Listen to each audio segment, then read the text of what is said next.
everyone, and welcome to my channel. My name is Sherry Turquoise, and today I will be doing my July TBR to be read books, and I will be continuing on the books that I started reading, and I'm going to continue on reading them during the month of July. So without further ado, I'm also going to be announcing my summer to be read books as well. So without further ado, let's get started. So the first book I'm going to continue reading is off of my Kindle, The Lord's Last Harpy. I am roughly 70% done reading this book. I am quite enjoying it, and unfortunately I don't know how to get the Kindle to show a picture of it, but I will figure that out eventually. I am quite enjoying that book and we'll be reading it soon. The next book I am going to continue reading is The Good, the Bad, and the Undead. This book I will continue on during the month of July, and if I actually don't get this book done before that. And just go from there. I'm not even quite halfway there yet, so I don't think I'll be able to get this book done before July 1st. I'm also listening to it on audiobooks, so it's helping me get through the read just a little bit faster than just plain reading it. And my next book will be on my Kobo, Lock and Key by Readathon. This is a young adult book. I don't remember it too well. I have read it a few years ago. I used to like Readathon's writing, and now I'm quite curious if I still like her writing. And the reason why I actually get her books on e-reader. So I'm going to give Lock and Key another shot with reading. This will be my second read through. That will be my July's read on my Kobo. Each month I will be reading something different on either my Kobo or the Kindle. Next month is my Kobo, while the month after will be back to my Kindle. Just to give both ebooks a chance to work and to give one a little bit of a break. Next also is a book club, Writing Deep Scenes, Plot Your Story Through Action, Emotion, and Theme by Martha Alderson and Jordan Rosenfeld. Really sorry if I pronounced your name wrong. So this is a learning book and is also for a book club, which is fantastic because the live stream will be happening somewhere along the third week of July. The back says, take a deep dive into plot and scene and improve your writing. Whether you're planning your first novel or have already written a first draft, you need to master the concept of plot and scene to truly realize your story's potential. Writing Deep Scenes teaches you how to write strong, layered, and engaging scenes. The secret to memorable page-turning plots is filled with practical tools for building layers and into your scenes. I know I pronounced that one word wrong.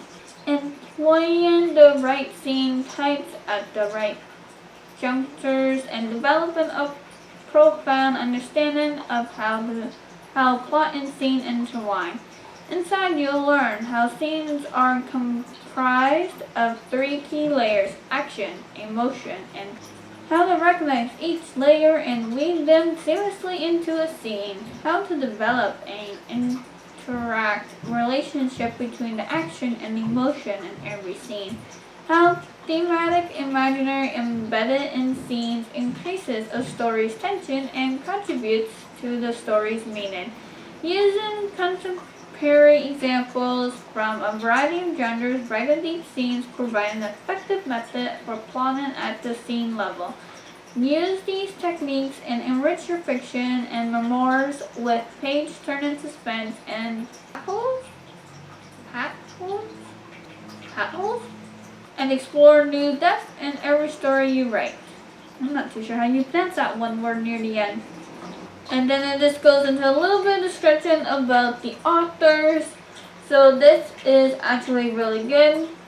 WritersDigest.com. Oh, I know that company. That's a really good company. Writer's Digest. They're really good at picking out good books for really good learning. So that is great. I actually have a couple of books from Writer's Digest. Awesome. So this is actually fantastic because I am on the second draft of the Horror Dark Fantasy, the Spirit Dragon series. And I am still working on the first draft of the Dark Fantasy Life of the Supernatural series, book 1. So this is great. So this will help me out a lot. I do have another scene writing book. Make a scene. I'm not going to pull it down, but that is my other scene writing book. So this one and that other scene writing book, I should be able to get the books done. Except I'm not going to be reading Make a Scene because I'm not quite there for that booklet yet. And I want to see what this one is like for scenes. So I have high hopes for this one, and it is also a book club book, so I'll definitely be getting to it. The next book club book is from the Knitting Book Club, I believe it's called. This is a fantasy. I managed to get this one in time. Mistborn, can evil that has ruled for 1,000 years be defeated? By Brandon Sanderson, New York Times best-selling author. I actually don't mind the cover on this one. But if I had to choose between that one and this one I like for the learning and the color combination. This one I like because it indicates that it's going to have some action in it because of the weapons and the position that the person is in. There we go. I can see the words now better. Sometimes I worry that I'm not the hero everyone thinks I am. The philosophers assure me that this is the time that the signs have been met. But I still wonder if they have the wrong man. So many people depend on me. They say I will hold the future of the entire world in my arms. When they see me, do they see a liar? Ooh, sounds interesting. The hero rose to save the world. He failed. For 1,000 years since, the world has been a wasteland of ash and mist, ruled by the immortal empire known as the Lord Ruler. Every revolt has failed miserably. Yet somehow hope survives, hope that dares to dream of ending the empire and defeating the Lord Ruler. A new kind of uprising has been planned, one that depends on the cunning of a brilliant criminal mastermind and the determination of an unlikely heroine, a teenage street urchin named Ven. Where a hero rose to save the world and failed, can a young heroine succeed? Sounds really interesting and it sounds intense. So the last hero failed, so now there is a new hero to try to save the world. And if memory serves me right, this is book 1 of a trilogy. Yeah, the Mistborn Saga.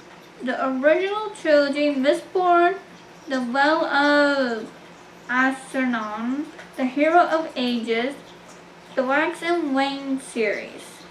Oh, okay, so that's just another part of the Mistborn Saga. So, does that mean the trilogy before the Mistborn Saga is actually the beginning of the series? I'll have to look that up, because if that's the case, I really don't like reading a book that is part of a bigger group story. The Stormlight Archive.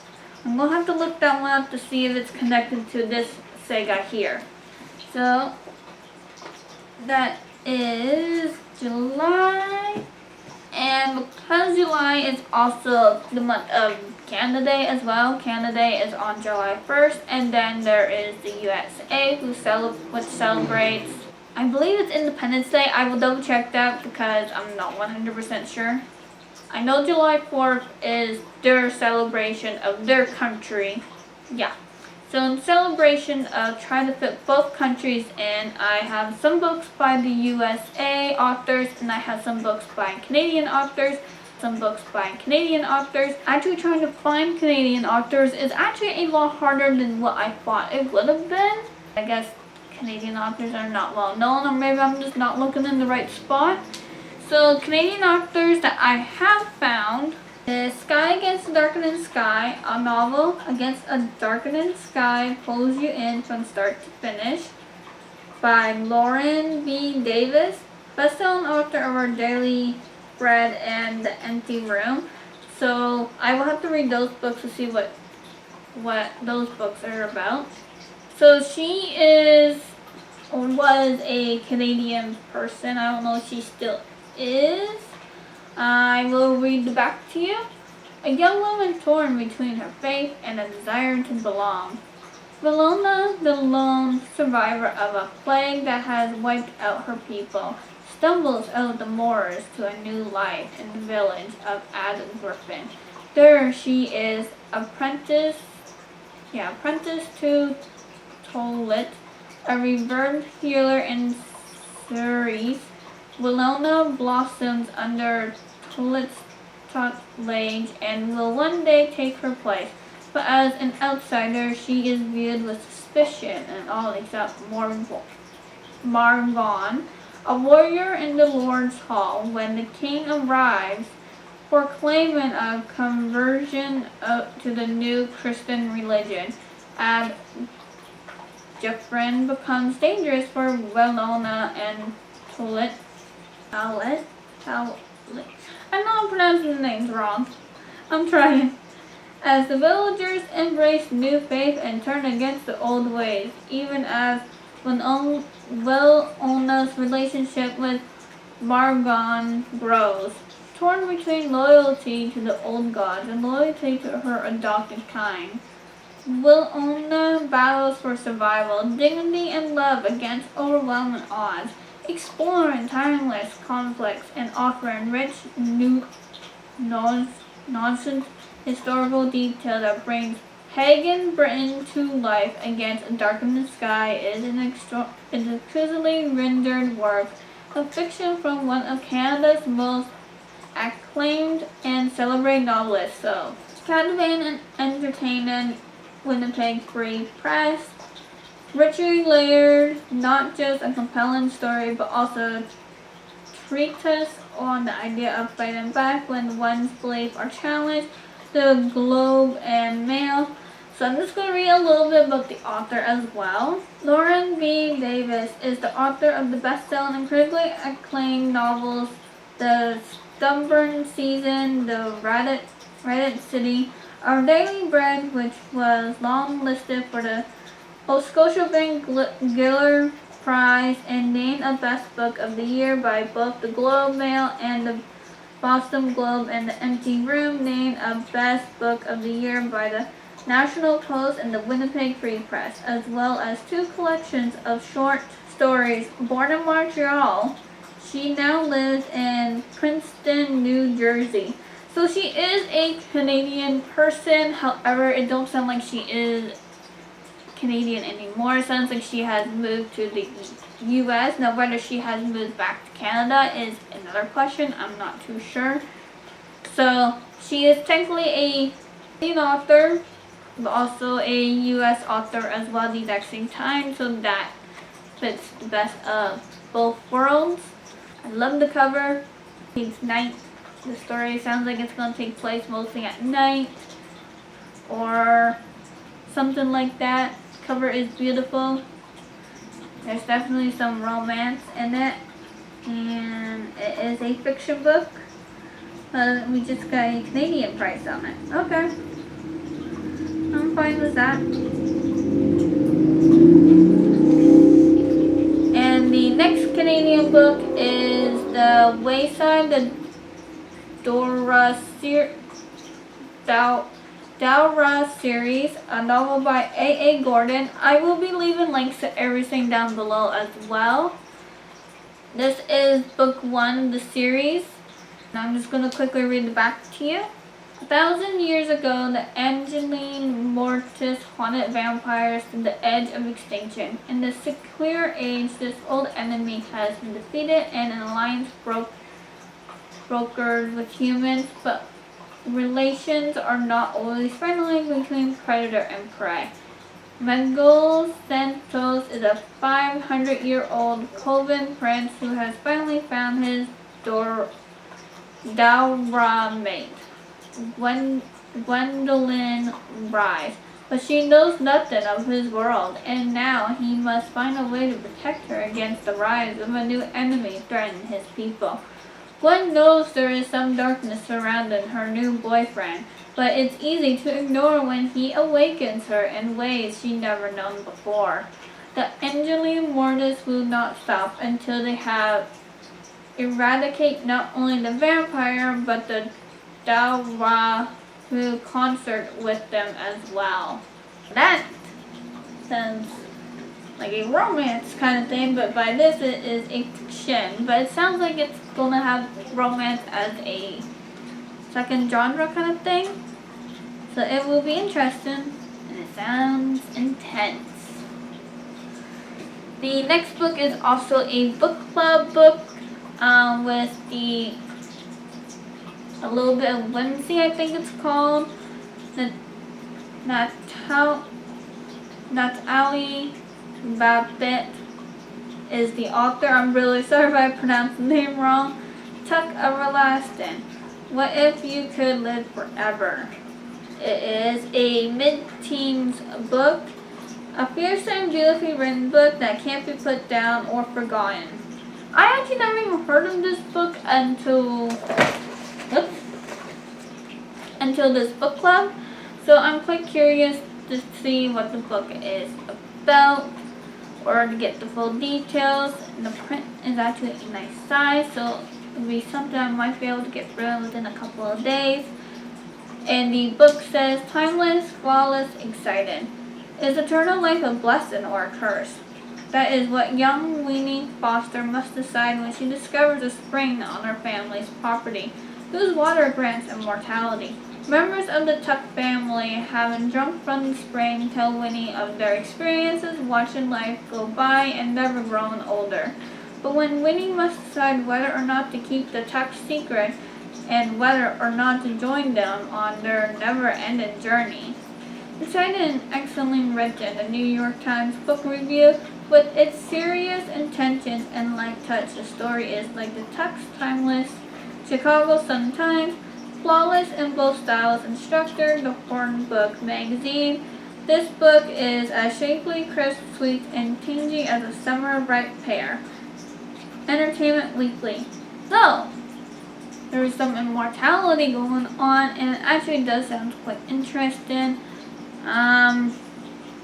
So it would be interesting to see what she does, and I'm quite curious how the Tuck family has actually kept this secret for so long, because people are bound to notice that, hey, you still look like you're 20 years old after 40 years later or 60 years later. How come you look like you're 20 years old still? How did they keep that a secret for so long? I would like to know. So that definitely got my interest, because yeah, how did they keep that a secret for so long? So that is going to be a bit of Wednesday's book club book. And there is also a 24-hour readathon for the Harry Potter series. The TehBuggy is planning that, if memory serves me right, and if memory also serves me right, it is on July 30th or 31st, Harry Potter's birthday, I believe. And during 24 hours, you read as many Harry Potter books as you can. You can sleep through it, can sleep. I will leave a link to that channel and to that video to get, so you guys have more details about it. So during the month of July, specifically Harry Potter's birthday, I'm going to read as many books by J.K. Rowling and of the Harry Potter series. From what I'm understanding with the rules, we are going to read as many books as the Harry Potter series as we can and try to point out the red flags in the series because there's been a few articles about her going around not supporting sexuality and different sexualities and colored people, which I didn't notice that in the movie, so I just thought it was kind of odd. And I watched all the movies, and I did notice a few red flags, and I actually, this will be my 5th or 6th attempt of trying to read the Harry Potter series. I have not been able to get past the first chapter because there's been red flags in the first chapter and I did not get remotely impressed. So we'll see if I am actually able to get finally past the first chapter in this. I'll stop reading after 3 pages. Don't get me wrong, the pictures is cool. So for people that are actually wondering, this is a adult version of the Harry Potter. There is a kid version. The only difference is between the adult version and the children's version. The adult version has both the movie and the kids version story in this book, in this series. Well, the kids version just has the novels of the story and the plot structure and not including the movie scenes and lines. The adult ones include both. So it will be interesting to see whereabouts they get separated and where they merge. So if I can get through the whole series and past the first chapter of this, I might compare the children book versus the adult one. However, I might just get the children book of the Harry Potter series in audiobook so that way I can just get through it faster. Maybe, but it won't be next month, that's for sure. So that is my attempt for July. And I do have summer reads as well. So my summer read for learning, I got a few summer reads here. I have 1, 2, 3, 4, 5, 6, 7, 8, 9, 10.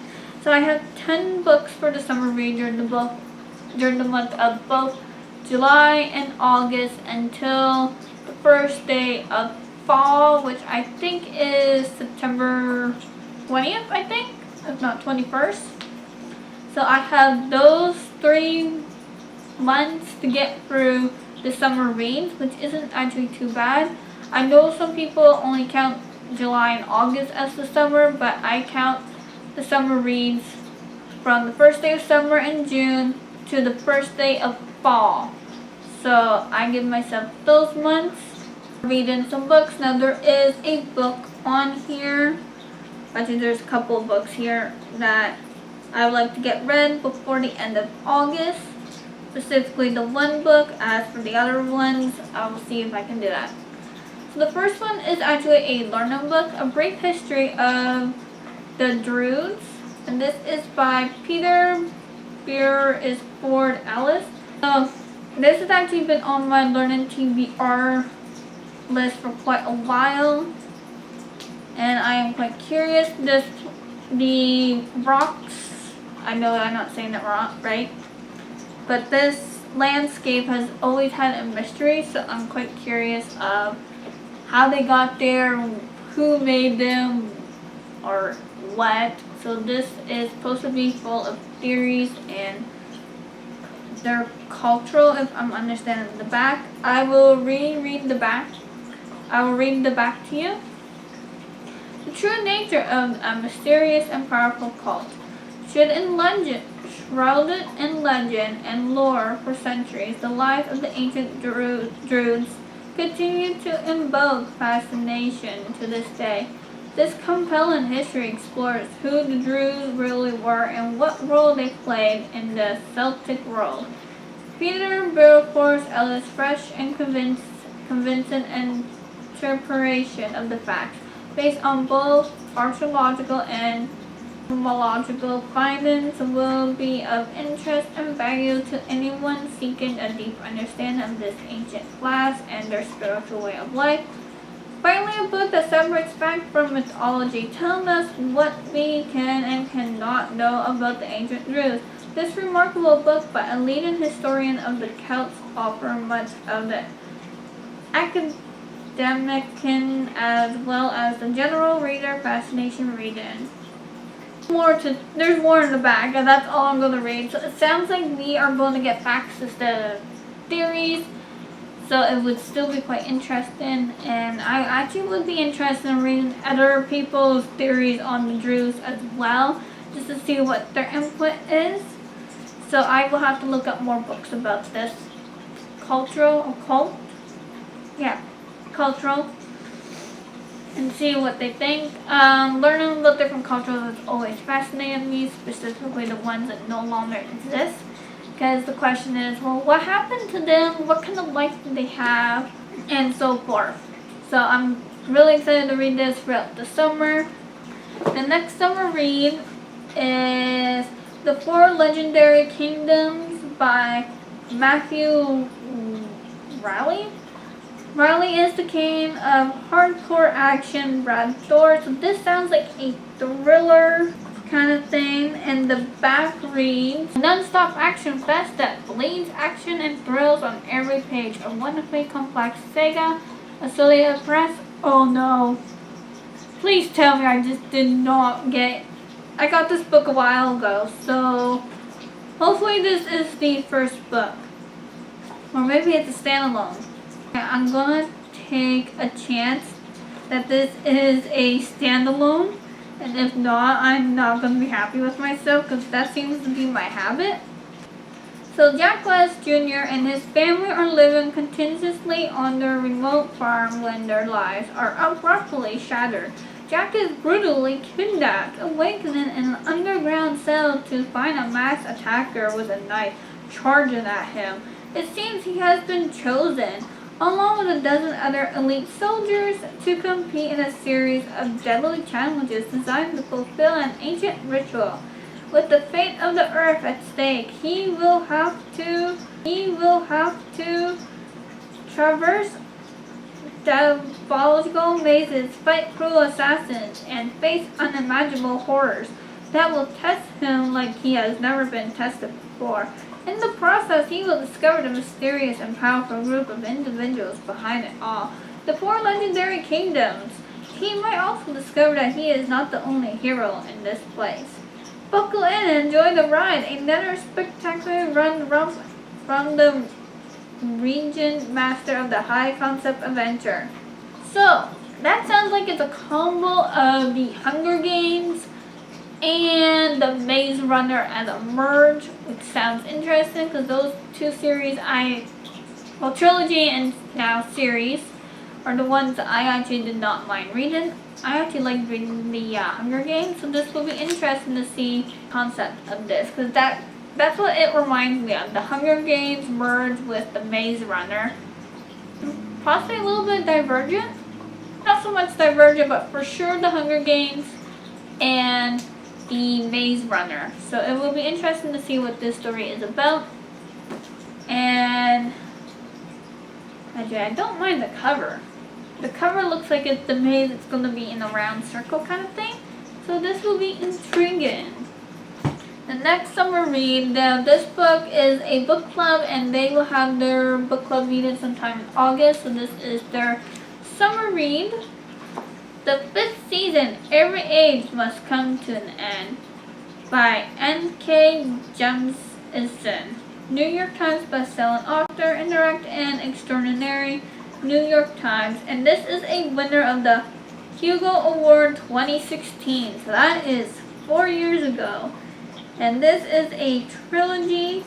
The Obelisk Gate and the Stone Sky is also part of this trilogy. So I'll give this book a whirl. And you can also get the Inheritance Trilogy book, where it is all 3 books are in it. I decided not to. So this is the Broken Earth Trilogy, Book 1. So discover the Broken Earth Trilogy, historic winner of 3 consecutive Hugo Awards for Best Novel, a New York Times Notable Book of 2015. This is the way the world ends for the last time. It starts with the Great Red Reef. across the heart of the world, so concealing ash that blots out the sun. It starts with death, with a murdered son and a missing daughter. It starts with betrayal, a long dormant wounds rising up to fester. This is the stillness, a land familiar with catastrophic, and where the power of the earth is wielded as a weapon, and where there is no mercy. That actually does sound really intense, and that has definitely gotten my curiosity. This is something I actually probably would have not have picked up. No, I was actually considering getting this book for quite a while. I just wasn't too sure, so now I have an excuse to actually pick it up fully and read it. And it is a book club book. I like joining book clubs because they actually get me to read books that I don't normally read. And my next summer read is The Iron King. I'm going to try to get these read throughout the summer. The next one is Life and Death, Twilight Reimagined 10th Anniversary Edition. So the back says there are two sides to every story. You know Bella and Edward, now get to know Beau and Edith. In celebration of the 2015 10th anniversary of the Twilight comes Stephanie and Mayer's Life and Death, a bold and compelling reimagining of the iconic love story that will surprise and enthrall readers. When Beautiful Swan moves to the gloomy town of Forks and meets the mysterious, alluring Edith Cullen, his life takes a thrilling and terrifying turn. With her porcelain skin, golden eyes, mesmerizing voice, and supernatural gifts, Edith is both irresistible and engagement. What Beau doesn't realize is the closer he gets to her, the more he is putting himself and those around him at risk, and it might be too late to turn back. So that is a prequel to the Twilight series, so I'm quite curious to see how this book will turn out. If it's anything like the Twilight series itself, I'm not going to be having high hopes actually for this, because if it is something like the Twilight, because I have read the reviews, apparently this is really just to change the characters with the plot so similar. So I'm going to give this book a whirl and give out my opinion when the time comes. Next is the Twilight Saga. So I'm going to try to read Twilight, New Moon, Eclipse, and Breaking Dawn for the second time during the month of July and August and partway through September. And I'm also going to be reading The Short Second Life of Bree Tanner, as well as the newest book that comes out in August. I don't remember the title to it, but when it does come out, I am planning on reading that as well. So that is all my books. That is my July's to be read books and my summer to be read books. I'm also hoping to get beta reader done for one book, and oh no, there's a couple of other books. There is 2 books on my tablet. One sec. So actually, there is a couple of books on my tablet that I'm also going to be reading as well. So the 3 books on here that I'm going to try to get to, the first 2 I actually do need to get to because I'm going to be beta reading the 3rd book, and they need the feedback by the end of August. I'm going to be reading Vessel, Love and Dark series, book 1. This is by Hannah McCord and Becca C. Smith. And Firstborn, which is book 2 of the Love and Dark series. It is also by Hannah McCord and Becca C. Smith. I will leave a link down to their channel down below. And they are going to be sending me the 3rd book to beta read when it's ready. So I need to get these 2 books read next month and try to get the 3rd book read by the end of August. And then somewhere along the line, I need to get this Song of Autumn's book read by Lauren Severe for a ARC reader, so that way I can give off the review. So now that is all the books I have planned to read. It is a lot of books during the month of December, especially since I'm going to be doing Camp NaNoWriMo, and I will be doing my own novels during those months, and I will also have a busy summer month with working because during the summertime my job is more busier. So I will be happy if I can get to a quarter of the amount of this reading done. I will be extremely happy on that one. So that is all. That is all for my July's to be read books, and that is it for my summer's to be read books. Whatever books I don't get done reading during the summer to be read books will be moved up to August as well. And that is all. Thank you for watching. Subscribe to my channel, click the like button, and click the bell icon to get notified of all my posts. I post videos during Camp NaNoWriMo 5 to 6 days a week, and I try to do a live stream once a week. And on normal occasions, I just upload videos once a week and a live stream once a week. Plus, I upload bonus content like this. And during the rest of the month of June, I am just going to be uploading videos instead of doing my experimenting vlog of outlining. I'll see you guys next time. And remember to follow me on Tumblr, Instagram, Twitter, and Pinterest. All the links are down below. And remember, stay true to yourself and stay unique. Bye.